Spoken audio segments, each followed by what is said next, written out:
So, yan na nga mga B, finally dumating na nga yung parcel na pinakaantay ko dito kay TikTok. Dahil ito nga po yung padala sa akin ni seller ng Snack.Kingdom 2023. Ang kanilang free sample ng Momon Coco Crunch na may kasamang free na biscuit. Muli po maraming salamat talaga seller. Napaka-generous mo at napakabait talaga at binigyan nyo ako ng free sample nito. So, na mga B, lalagay ko na siya sa aming rep dahil masarap nga daw ito kainin kapag malamig na. At heto nga't kinukuha ko na at excited na yung anak ko matikman na rin tong Momon Coco Crunch nila. Kaya naman try na natin anak. Tikman na po namin ng anak ko to Momon Coco Crunch. So yan, thank you po muli sa Snack.Kingdom 2023. Yan, sabi mo anak. Thank you po. Ayan, open na natin. Excited. Kalutik mo. Excited ka na? Excited na ako.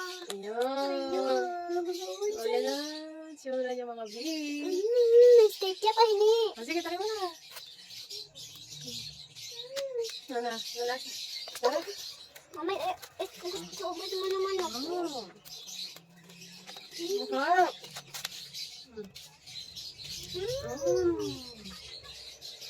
Kaya natikman. Gusto ko na talaga itong matikman noon pa dahil nag-trending nga ito sa TikTok. At ngayon, ito na natikman na namin. Thank you so much talaga sellers. Snack.Kingdom 2023. Sarap ba, anak? Ang sarap mga gabi. So yan na mga bi, pag bumili po kayo nitong Momon Coco Crunch, malaki na po siya. Ang laki-laki niya mga bi. 350 grams plus 70 grams. Sa total po niya ay 420 grams. Yan na siya kalaki mga bi. At meron pa siyang free na cookies. Hindi na kayo lugi dyan. Yung 140 plus yung mga bi, dalawa na yan. Buy one, take one na yan. Kaya naman, i-check out nyo na rin yan mga bi. Ilalagay ko pa sa yellow basket ko. Ano ka ng sarap. Sarap, tikman po.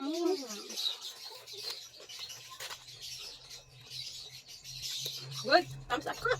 Ha? Thumbs up. Ano? Thank you po. Thank you po.